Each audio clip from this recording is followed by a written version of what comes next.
Olá, amigos. Eu espero que vocês estejam bem. Nós vamos continuar as nossas observações em cima das colocações do irmão José sobre a psicografia de Carlos Bacelli. Nós vamos trabalhar o livro Vigiai e Orai. O capítulo se chama Valores. Valores, ok? O que ninguém te furta é o que trazes dentro de ti, a tua alegria, a tua fé, a tua luz. O que ninguém te furta é o que trazes dentro de ti. Aqui, o irmão José coloca para nós 3 valores: a alegria, a fé e a luz. Vocês imaginem que, num movimento de autoavaliação, quais valores você tem? Quais valores que eu tenho? Avaliemos os nossos valores. Porque ele cita 3, dos quais a alegria é um valor dos mais simples, comparado com a fé e com a luminosidade. Por quê? Porque luminosidade tem a ver com esclarecimento, com conhecimento, com discernimento, com maturidade, com experiência. Então, quando fala a tua luz, está colocando em cima de muita coisa até que cheguemos à luminosidade. Tá claro? Quando fala da fé, isso aqui não tem nem como comentar, tanto que o Evangelho segundo o Espiritismo dedicou um capítulo inteiro falando sobre a fé, que é o capítulo 15 do Evangelho, falando que a fé remove montanhas. Você imagina, pegando a fala de Jesus, é um capítulo inteiro trabalhando a fé. Quando fala da alegria, é do nosso dia a dia. Esse é o valor mais simples para a gente ter. Até porque o Emmanuel tem uma fala que ele diz para nós assim: se pretendes auxiliar alguém, comece mostrando alegria. Se pretendes, Emmanuel não coloca como sendo um condicional, não. Ele não coloca como sendo uma imposição, não. Ele coloca como sendo um condicional. Se pretendes, ora, quando ele fala para nós, se pretendes, aqui ele já está dizendo que você vai fazer se você quiser. Se você desejar, se você planejar, se você se organizar, se pretendes ajudar alguém, comece mostrando alegria. Não vá com indisposição, não vá com tristeza, não vá com agressividade, não vá de mau humor. Não vá. Espera. O tempo vai te ajudar, então. Agora, se você esperar chegar uma alegria espontânea, uma alegria encorajadora, olha, é capaz que ela não chegue. E olha que eu estou falando de alegria. Alegria. Não estamos falando de felicidade. Alegria. Ah, mas tem diferença? Claro que tem. Porque a palavra alegria, ela é momentânea. Felicidade é uma constância. Felicidade não é necessariamente um estado passageiro como é a alegria. Por isso que o irmão José coloca para nós aqui que ninguém te furta o que trazes dentro de ti. E ele cita esses 3 valores: a tua alegria, a tua fé, a tua luz, porque a alegria depende só de você. Ah, mas a fé e a luz também? Sim, mas a fé e a luz é uma conquista secular. Mas a alegria é o momento. Ora, ele cita 3 exemplos. Ninguém te furta o que trazes dentro de ti. Dinheiro, muita gente o tem. O que te pode diferenciar é a tua riqueza interior. Dinheiro muita gente tem, mas a riqueza interior, por isso que o texto se chama Valores, e ele começa falando de 3 valores como exemplo. Ele não vai historiar sobre esses 3 valores. Então, quando ele diz dinheiro muita gente o tem, o que pode diferenciar, o que pode uma pessoa da outra, uma condição da outra, é a tua riqueza interior. Não são os valores materiais. A condição que você adquire esses valores não são. Então, se nós nos atentarmos, você vê que o Evangelho segundo o Espiritismo Lá no capítulo 28, ele coloca para nós, antes da gente se queixar da sorte, antes da gente se queixar, atentemo-nos se o que a gente chama de má sorte não é a direção errada que nós demos para a nossa estrada, antes de nos queixarmos da sorte. Então, avaliemos também na própria questão financeira. A questão não é ser rico ou ser pobre, gente. A questão é como nós estamos lidando com aquilo que temos. Não é a gente começar a fazer planejamento para ter valores materiais, para conquistar o valor espiritual. A conquista do espiritual independe do material. O material pode nos atender, como ele pode nos infelicitar, depende de como nós estamos lidando com ele. Tá claro?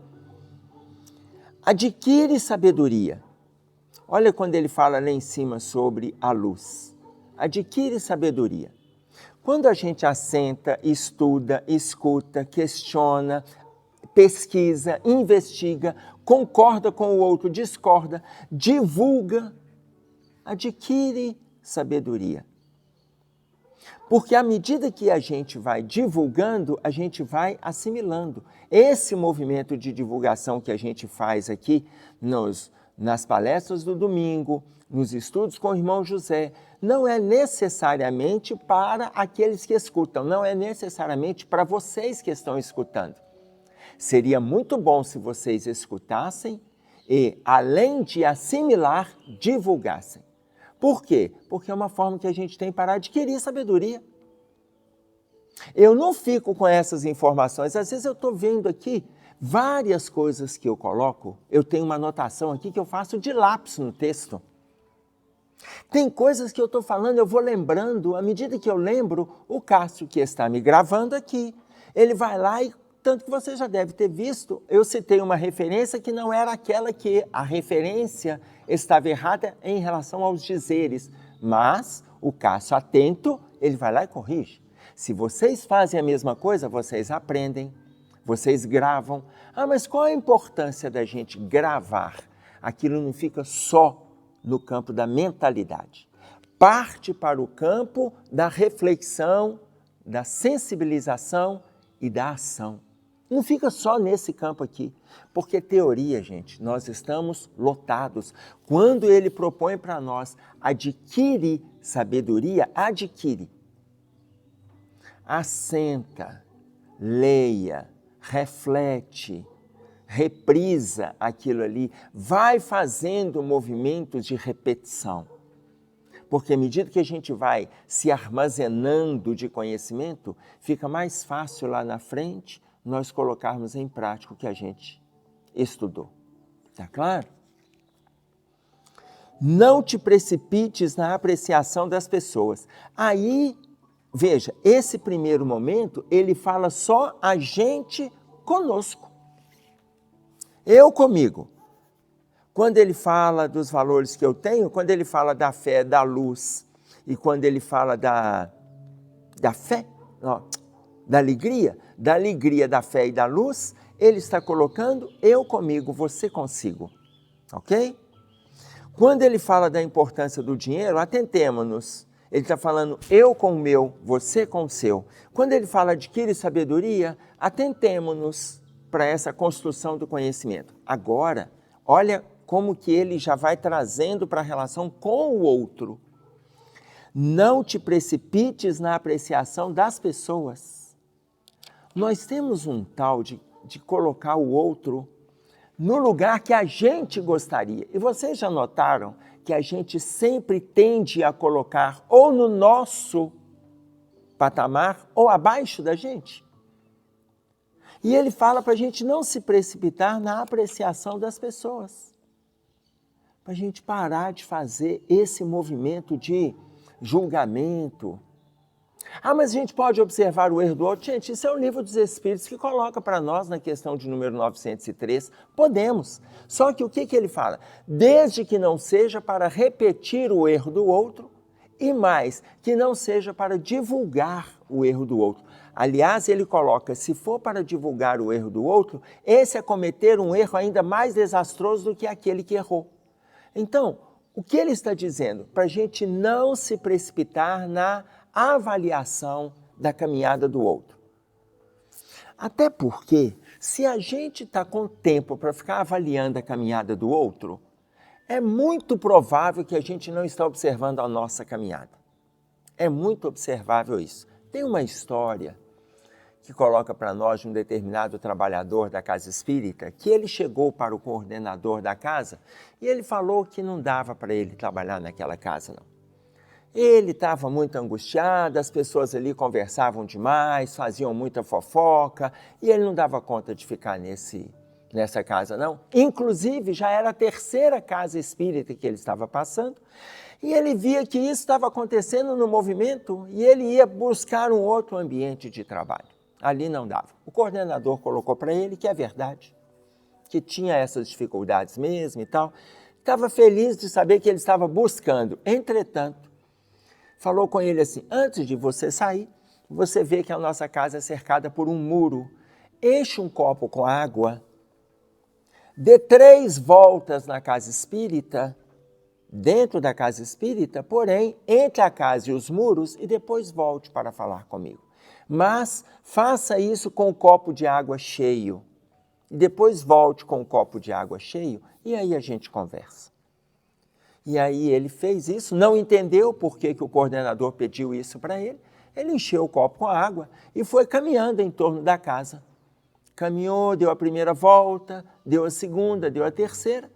E aí quando ele chega com o copo cheio de água, ele perguntou para o coordenador por que ele tinha feito esse pedido. E aí o coordenador voltou para ele e falou assim, entornou alguma água que você colocou, alguma quantidade de água você colocou? Não, não entornou. Você foi cuidadoso na hora que você caminhou com a água? Fui. Olhou para o copo? Olhei, não teve problema nenhum. Ele falou assim, o trabalho nosso aqui na casa é exatamente esse. A gente precisa focar no nosso trabalho. Quando a gente começa a olhar em torno, a gente começa a ver as dificuldades que estão em torno e a gente perde o foco. Para onde você for, lembre-se que você está carregando um copo com água. A atividade que lhe for presenteada é o copo com água. O que eu te pedi aqui é para você circular a casa com um copo com água. Como você pode ver, se você ficar atento às atividades aqui dentro da casa, é o seu trabalho. Não preocupe com aquilo que as pessoas estão dizendo ou comentando, cuide do seu trabalho. Se você fizer isso aqui ou fizer isso em qualquer outro lugar, todo o trabalho onde você estiver vai fluir aquele que lhe for dado como tarefa. Este jovem, repensando na orientação do coordenador, ele resolveu dar continuidade às suas tarefas dentro da casa espírita. Porque ele entendeu que todo lugar onde ele estiver, a tendência é a gente fazer os pré-julgamentos. Tanto que o irmão José coloca, não te precipites na apreciação das pessoas. Não fazermos esse movimento. Atentemo-nos para a nossa tarefa, atentemo-nos para aquilo que nos é dado, atentemo-nos para a função que precisa ser colocada em prática diante de outros trabalhadores, no qual, muitas vezes, aguarda de nós o retorno para que o trabalho deles também tenha continuidade. Não te detenhas na aparência das coisas, para de preocupar com aquilo que os outros dizem, com aquilo que os outros acham, com aquilo que aparenta ser, não te detenhas. Não te detenhas, não te permitas a paralisia. A verdade, e aqui ele coloca a palavra verdade com V maiúsculo, a verdade não carece de interpretação. Olha, e aqui então, se a palavra verdade está com V maiúsculo no meio da frase, a verdade não carece de interpretação, nós não temos nenhuma função, nenhum papel, nenhuma obrigação de ficar explicando Deus. Gente, Deus está para todos da mesma forma. Tem aqueles que querem discutir com o ateu, aí o ateu chega para você e vai falar que ele não acredita em nada disso. Ok, que não acredite. E daí? Qual o problema se não acreditar em nada disso? Não tem problema nenhum, gente. Um dia isso tudo vai mudar. Um dia isso tudo vai mudar. Aliás, quando a gente coloca que não temos que ficar discutindo com o ateu, por quê? Porque se tem uma discussão infundada, o ateu existe por quê? Porque na fala do ateu, Deus não existe. Na fala do ateu, Deus não existe. Ele é ateu. Se ele é ateu, é porque Deus existe. Olha como que é ilógico. Eu vou discutir a inexistência de Deus. Ele não é ateu. O ateu existe porque Deus existe. Porque não existe, gente, não existe a sombra se não existisse a luz. Por enquanto, nós ainda vivemos na sombra, é porque a luminosidade está aí. Por enquanto, nós temos estado íntimo sombrio, é porque sabemos da luminosidade que precisamos conquistar. A claridade está aí. Em função da claridade, a gente sabe que existe também a escuridão. Então, quando o ateu se propõe a ser ateu, é porque, no fundo, ele já sabe que existe um Deus, mas ele quer desacreditar, o que é uma questão absolutamente individual. Não tem que provar nada para ele. O que o Livro dos Espíritos coloca para nós? Na pergunta de número 4. Qual é a prova da existência de Deus? Kardec pergunta para os espíritos, qual é a prova da existência de Deus? Kardec não estava duvidando. Kardec estava nos orientando através das orientações que vinham dos espíritos. Qual é a prova da existência? Olha a fala que a espiritualidade traz. No axioma que aplicais aos vossos conhecimentos, que aplicais à vossa ciência, procurai a causa de tudo que não é obra do homem e a sua razão te responderá. Procurar a causa de tudo que não é obra do homem. Então, a gente começar a inventar explicação, gente, olha, é perda de tempo inenarrável. Para que isso? E aí, olha o que o irmão José coloca para a gente. A verdade não carece de interpretação. A verdade aqui, a divindade. A verdade aqui, Deus, não carece de interpretação, não. Então, se não carece, procurar a causa de tudo que não é obra do homem e a sua razão te responde. Se a sua razão não te responder, é porque você não está disposto ao questionamento. Mas é o que está no Livro dos Espíritos. Ok? Aí, às vezes, pode aparecer também aquela situação de que, mas é só o Espiritismo que traz essa informação? Veja bem, o Espiritismo, ele apresenta para nós com clareza aquilo que a gente vai aprendendo com as dúvidas. À medida que a gente vai tendo dúvida, o Espiritismo vai trazendo respostas para a gente. Tem coisas que a resposta não é clara por causa da nossa falta de entendimento. Mas no último parágrafo do último livro da codificação, que é a Gênese, que foi publicado para nós em 1868, e um ano depois Kardec desencarna em 69, no último parágrafo, a espiritualidade coloca para Kardec, porque Kardec ainda mantém assim, e se ninguém acreditar nessas informações? A espiritualidade coloca para ele, olha, se ninguém acreditar, não tem por que se preocupar. Um dia acreditarão. Um dia acreditarão. Então, tem uma frase que é atribuída a Leon Denis, que coloca para nós assim, o Espiritismo não é a futura religião de todos, mas ele é o futuro das religiões. Entenderam? Não quer dizer que todo mundo será espírita. O Espiritismo não é a futura religião. Todo mundo um dia se tornará espírita. Não. O Espiritismo é o futuro das religiões. Por que ele é o futuro das religiões? Porque lá na frente, todo esse entendimento que nós espíritas estamos tendo com um pouco mais de clareza, de conformidade com a abertura que a gente está dando, de conformidade com a profundidade com que a gente está lendo, com as pesquisas que a gente está avaliando, todas as religiões o farão. Então, o Espiritismo passa a ser o futuro das religiões. As religiões continuarão existindo, cada um na sua forma, cada um no seu trabalho, cada um na sua pesquisa, cada um na sua estrada, mas o entendimento ele vai se ampliando à medida que a gente vai investindo, ok? E aí ele continua. Quem muito acumula, ajunta peso desnecessário na alma. O tema não é valores.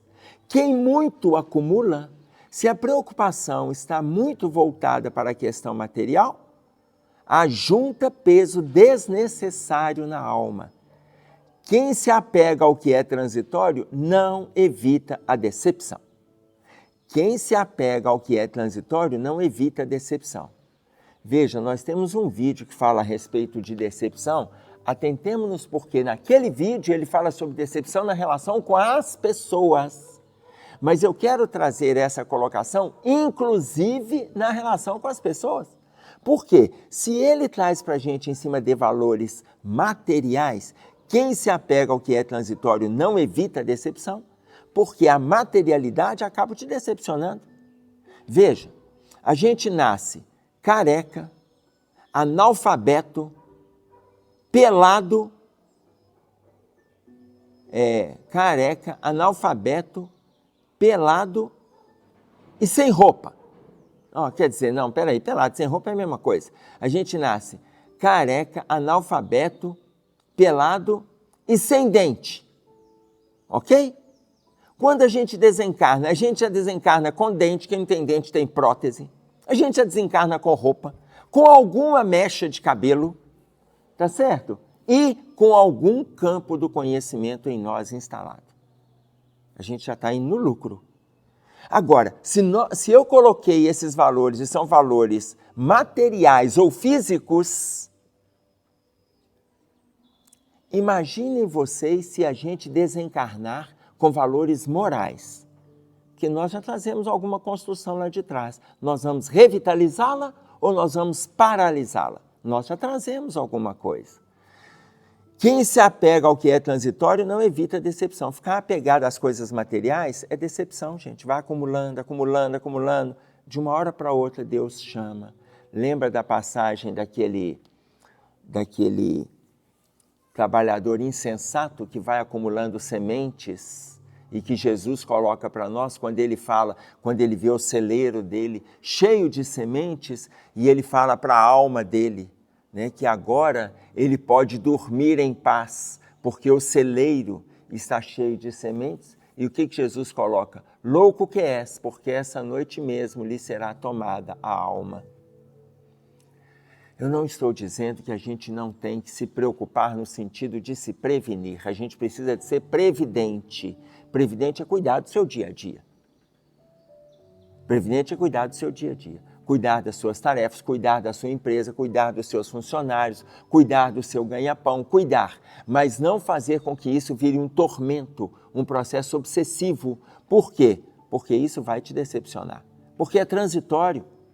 Lá no outro vídeo que a gente fala de decepção, e ele fala de decepção relacionado às pessoas. Então veja, por quê? Porque as pessoas também são transitórias. Quem se apega ao que é transitório não evita a decepção. As pessoas são transitórias, as pessoas passam pela nossa estrada.